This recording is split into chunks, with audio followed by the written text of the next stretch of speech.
রবিনকে, এই মহানগরীর সদস্য সচিব রবিনকে ঢাকা 4 থেকে মনোনয়ন নিশ্চিত করেছেন।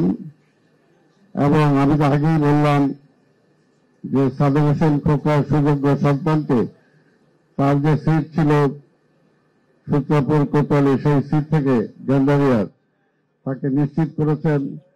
এটার জন্য ঢাকা মহানগরের পক্ষ থেকে আমি আমাদের নেতা দেশনায়ক তারেক রহমানকে আমি ধন্যবাদ জানাই। এবং আশায় আজকে যার জন্য আমরা এখানে সমবেত হয়েছি, ইশরাক বলেছেন তার শেষ সময়ের কথা, কিন্তু আমরা জানি এই মহানগর বিএনপিকে গড়ে তোলার জন্য তিনি নিরলস পরিশ্রম করেছেন এবং তার পরিশ্রমের ফলে আমরা ঢাকা মহানগরীতে একসময় সবগুলো সিট আমরা পেয়েছিলাম, ঢাকার মেয়র পেয়েছিলাম। তাই পরবর্তী পর্যায়ে আন্দোলন সংগ্রামে দীর্ঘদিন তার নেতৃত্বে আমরা আন্দোলন করেছি এবং আপনারা দেখেছেন এই আন্দোলন করতে যে তিনি নিজে ঢাকার রাজপথে রক্তাক্ত হয়েছেন, রক্ত ঝরেছে, কিন্তু তারপরও রাজপথ ছেড়ে যান নাই। তার মতো একজন সাহসী নেতার আমাদের তার কাছ থেকে আমাদের শিক্ষা গ্রহণ করতে হবে যে কখনো তিনি ন্যায়ের পথ থেকে সরে যান, ন্যায়ের পথ থেকে সরে যান নাই, অন্যায়ের বিরুদ্ধে সাহসীভাবে লড়াই করেছেন। তিনি একজন প্রগতিশীল রাজনীতিবিদ ছিলেন। তার ছাত্র অবস্থা থেকে তিনি রাজনীতি করেছেন, এই দেশের জন্য যুদ্ধ করেছেন। মহানগর বিএনপির জন্য তিনি একটা অ্যাসেট ছিলেন। আজকেও যেখানে আমরা যাই না কেন, সাদেক হোসেন খোকার স্মৃতি সব সময় আমরা প্রতিটা জায়গায় দেখতে পাই। তিনি মহানগরের প্রেসিডেন্ট হিসাবে যেমনি আন্দোলন সংগ্রামে নিরলস ছিলেন, ঠিক তার পাশাপাশি আবার ঢাকার মেয়র হিসাবে তিনি সর্বজন শ্রদ্ধেয় ছিলেন। প্রতিটা রাজনৈতিক দল, প্রতিটা পেশার মানুষ তাকে সবাই খোকাবাই হিসেবেই চিনত এবং সবার একটা আশ্রয়স্থল ছিল সাদেক হোসেন খোকার বাড়ি বা মেয়র ভবন। আমরা দেখেছি যে কোনো বিপদে, যে কোনো আপদে, যেটা হামিদ ছোট্ট একটা বলল, ঢাকা শহরে যখনই কোথাও কোনো কর্মীর বা কোনো নেতার কোনো সমস্যা হতো, আমরা দেখেছি সাদেক হোসেন খোকা তার সাহায্যের হাত সেখানে বাড়াতেন। আজকে আমাদের দুর্ভাগ্য যে আমাদের দুটি নেতা, একটা মির্জা আব্বাস, আরেকটি সাদেক হোসেন খোকা। সাদেক হোসেন খোকা চলে গেছেন, মির্জা আব্বাস এখনো আছে। আমরা দোয়া করি আল্লাহ তাকে দীর্ঘায়ু করুক এবং সাদেক হোসেন খোকার অবর্তমানে এই ঢাকা মহানগরী আমরা যে লিডার অনুপস্থিতি অনুভব করি, আমরা আশা করি এককভাবে মির্জা আব্বাস সেই নেতৃত্বটা গ্রহণ করে আমাদের সবাইকে মুরব্বী হিসাবে সেই দায়িত্বটা পালন করবেন। এটা করা উচিত, কারণ আমরা চাই আজকে এই মহানগরীতে আমাদের কথা কে বলবে, মহানগরীর কর্মীদের কথা কে বলবে, মহানগরীদের সুখ দুঃখের কথা কে বলবে। সেটা তো অবশ্যই আমাদের দাবি আছে যে সাদেক হোসেন খোকা এবং মির্জা আব্বাস আগে বলতো, এখন সাদেক হোসেন খোকা নাই, কিন্তু মির্জা আব্বাসকে তো সেই দায়িত্বটা পালন করতে হবে। আমরা তো চাই সেটা এবং আমরা আশাও করি সেটা যে মির্জা আব্বাস সেই দায়িত্বটা পালন করবে। আজকে যেমনি ভাবে অবশ্যই ঢাকা মহানগরীর যেভাবে আন্দোলন সংগ্রাম করতে যে বিভিন্ন সমস্যায় আমরা পড়েছি, সবসময় তাদের সহযোগিতা আমরা পেয়েছি। আগামী দিনেও মনে রাখতে হবে যে আজকে স্বৈরাচার, পরাজিত স্বৈরাচার ফ্যাসিবাদ আজকে এখনো কিন্তু উকি ঝুঁকি দিচ্ছে এবং আমরা দেখতে পাচ্ছি আমাদের সাথে দীর্ঘদিন একটা রাজনৈতিক দল আমার কাঁধের উপর ভর করেছিল, আজকে তারা 5ই আগস্টের পরে হঠাৎ করে তাদের চেহারা পাল্টে গেল, হঠাৎ করে চেহারা পাল্টে গেল। তাদের যখন দুঃসময় ছিল তাদেরকে কিন্তু বিএনপি ছেড়ে যায় নাই, তাদেরকে আমরা কাঁধে করে রেখেছিলাম। যখন তাদের কোনো প্রতীক ছিল না, দলের রেজিস্ট্রেশন ছিল না, বাতিল হয়ে গেছিল, তখন কিন্তু এই বিএনপি ধানের শীষ দিয়ে তাদেরকে নির্বাচন করার সুযোগ করে দিয়েছিল। আর আজকে মনে হচ্ছে যে তারাই বিএনপির প্রতিদ্বন্দ্বী হিসাবে দাঁড়িয়ে গেছে, কিন্তু জনগণের মাঝে প্রতিদ্বন্দ্বী হিসাবে এখনো আসতে পারে নাই। মূলত তারা আজকে এই ভূমিকাটা পালন করে দেশে আরেকটা অস্থিরতা আনার জন্য চেষ্টা করছে। পরাজিত ফ্যাসিবাদকে যেমনি ভাবে 72 থেকে 75 আওয়ামী লীগের সেই দুঃসময়ের কারণে আওয়ামী লীগকে কিন্তু এই দেশের মানুষ আর কখনো গ্রহণ করতে চায় নাই, কিন্তু আমরা দেখেছি সেই সময় এই আওয়ামী লীগের সাথে মিলে 86-এ তারা কিভাবে তারা আওয়ামী লীগকে জায়গা করে দিয়েছে। আমরা দেখেছি পরবর্তী পর্যায়ে বিএনপির বিরুদ্ধে আন্দোলন করে কিভাবে পরাজিত ফ্যাসিবাদকে তারা ক্ষমতায় আনার রাস্তা তারা করে দিয়েছিল। আজকেও প্রশ্ন করতে চাই তাদের কাছে যে আজকে যখন পরাজিত ফ্যাসিবাদের বিরুদ্ধে সম্পূর্ণ জাতি আজকে ঐক্যবদ্ধ, সব রাজনৈতিক দলগুলো ঐক্যবদ্ধ, তাহলে কেন আপনারা আজকে বিএনপির বিরোধিতা না, আজকে বলা চলে বাংলাদেশের বিরোধিতা আপনারা করছেন, গণতন্ত্রের বিরোধিতা করছেন। বাংলাদেশ যাতে স্থিতিশীল হতে না পারে সেটার জন্য আজকে আপনারা বিরোধিতা করছেন। কারণ জনগণের মধ্যে এখনো শঙ্কা, ভাই নির্বাচন কি হবে? এটা কেন এই শঙ্কাটা? আপনাদের আন্দোলনের হুমকির কারণে, আপনাদের ধমকির কারণে। আরে ভাই দীর্ঘ 9 মাস সংস্কার কমিশন আলাপ আলোচনা করে একটা পর্যায়ে পৌঁছেছে। আজকে সেই পর্যায় থেকে আবার কেন পিছিয়ে যাচ্ছেন?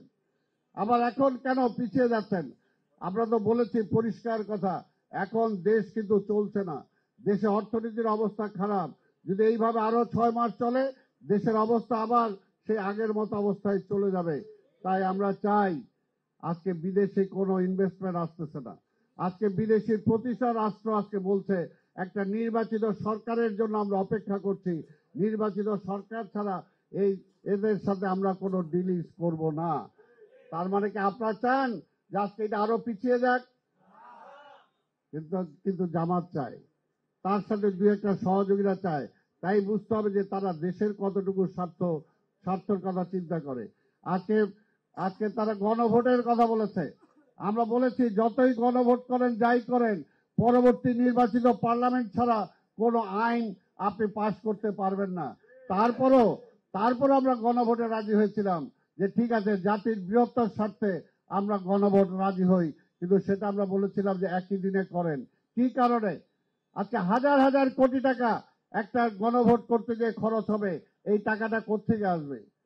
এটা কি ইসলামী ব্যাংক থেকে আসবে, নাকি এটা জামাত দিবে? এটা তো জনগণের পকেটের টাকা যাবে।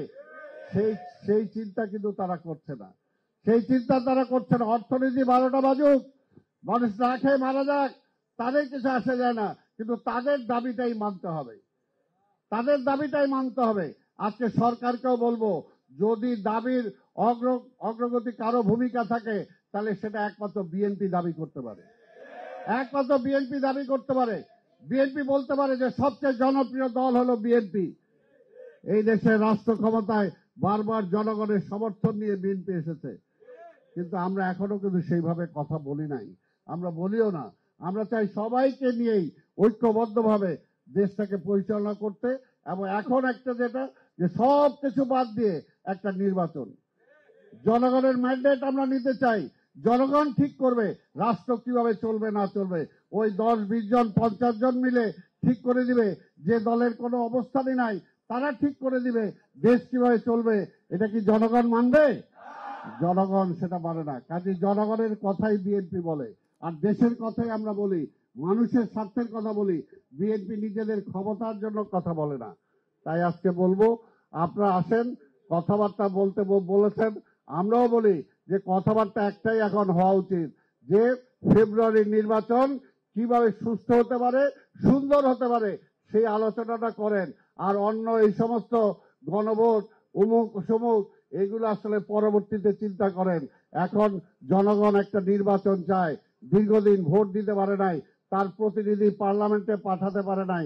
কাজে আরেকটা ষড়যন্ত্র করে দেশটাকে আরো রসাতলের দিকে ঠেলে দিয়েন না।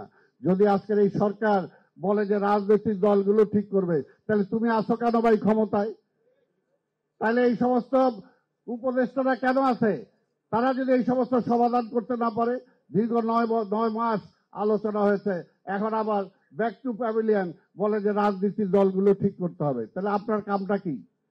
আপনার কামটা কি? এই জন্যই বলবো যে অবশ্যই বিএনপি কখনো আলোচনার ব্যাপারে কখনো বিএনপি অনীহা প্রকাশ করে নাই।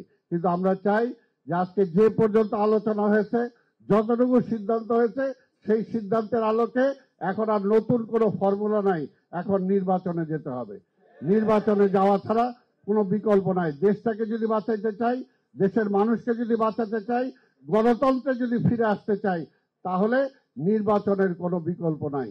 তা আমি আমার বক্তব্য দীর্ঘায়িত না করে আজকে আমাদের নেতা সাদেক হোসেন খোকার প্রতি আমরা শ্রদ্ধা জানাই। সাদেক হোসেন খোকার প্রতি কি আচরণ করেছে, আজকে তার সুযোগ্য সন্তান সেটা বলেছেন। এই দেশের জন্য যুদ্ধ করে আমরা দেশ স্বাধীন করেছি, কিন্তু সেই হাসিনা সেই সময় একটা পাসপোর্ট দেয় নাই যে সাদেক হোসেন খোকা যাতে দেশে আসতে পারে, পাসপোর্ট দেয় নাই। কিন্তু আমরা দেখেছি সেই সময়, তখন তো আওয়ামী লীগ ক্ষমতায় ছিল, যখন সাদেক হোসেন খোকা মারা যায়, তখন সেই সময় আমার সৌভাগ্য হয়েছিল, আমি নিজেও সেই শেষ সময়টায় তার পাশে আমার থাকার সুযোগ হয়েছিল। সেখানে প্রথম জানাজা যখন হয়, সেই জানাজায় যখন বক্তব্য দিতে চেয়েছিল, সেখানে এমবেসির লোক, এবং সে একটা অবজেকশনেবল কথা বলেছিল সেই সময়, যে কি বলেছিল ইসরাক, অবৈধ নাই, মানে তার পাসপোর্ট কেন দেয়া হয় নাই, মানে তিনি অবৈধভাবে ছিলেন বা এই তখন যখন বলেছিল, টোটাল ওইখানকার মানুষ মারতে গিয়েছিল তাকে। সেই সময় প্রবাসী, হ্যাঁ, তাকে প্রবাসী বলছিল। এই কারণেই সবাই মিলে সেই সময় সকল জনগণ ছিল সেখানে, তাকে মারতে উদ্যত হয়েছিল। আমরা যদি না ঠেকাইতাম তাহলে সেখানে তার অবস্থা কাহিল হয়ে যেত।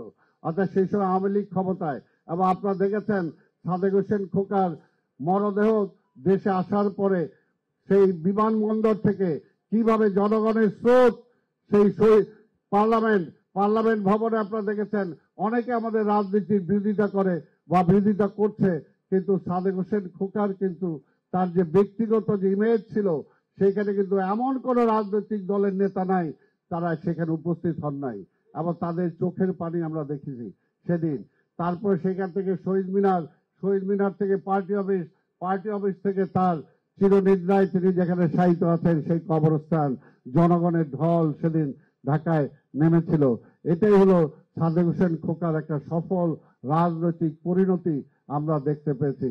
কাজেই এগুলো থেকে আমরা যারা রাজনীতি করি, আমরা শিক্ষা গ্রহণ করব সাদেক হোসেন খোকার জীবনী থেকে, তার মুক্তিযুদ্ধ থেকে, তার রাজনৈতিক জীবন থেকে, তার মেয়র চলাকালীন সময় থেকে। তাহলে কিন্তু আমরা সবাই উপকৃত হব। তা আমি আপনাদের সবাইকে ধন্যবাদ জানাই। আজকে রবিনকে ধন্যবাদ জানাই, ওকে আবার কংগ্রেচুলেট করি। জীবনের প্রথম ও নির্বাচন করতে যাচ্ছে এই বয়সে, এটা যেন আমাদের একটা সৌভাগ্যের ব্যাপার। আমাদের পার্লামেন্টে আমাদের ইসরাকও প্রথম নির্বাচন করতে যাচ্ছে, সেটার জন্য ধন্যবাদ জানাই। পাশাপাশি আমাদের মুরব্বী, যেটা আমরা বলেছি, আমার বড় ভাই আমাদের মির্জা আব্বাস, তিনি আগেও মন্ত্রী ছিলেন, মেয়র ছিলেন, পার্লামেন্টে বহুবার সদস্য হয়েছেন, এখন সিনিয়র হিসাবে তাদেরকে সাথে নিয়ে ইনশাল্লাহ আগামী পার্লামেন্টে ঢাকা মহানগরীর সকল বিষয় নিয়ে তারা সেখানে উপস্থাপন করবেন, এবং আগামী পার্লামেন্টে তারা সবাই জিতে আসবেন। তাদেরকে জেতানোর জন্য ঐক্যবদ্ধভাবে আমরা চেষ্টা করব। কি বলেন? দল ঐক্যবদ্ধভাবে। এখন একটাই কাজ, যে আমাদের প্রত্যেকটা পার্লামেন্ট সিটে যারা আছে তাদেরকে জয়লাভ করাইতে হবে, এবং তারেক রহমানের হাতকে শক্তিশালী করতে হবে। আমরা ঝুলন্ত পার্লামেন্ট চাই না। ওই টিআর সিস্টেম দিয়ে জামাত একটা ঝুলন্ত পার্লামেন্ট করতে চায়, যাতে প্রতিবেশী রাষ্ট্র সহযোগিতা পায়। কিন্তু ওই ঝুলন্ত পার্লামেন্ট দিয়ে হবে না, একটা শক্তিশালী পার্লামেন্ট দরকার।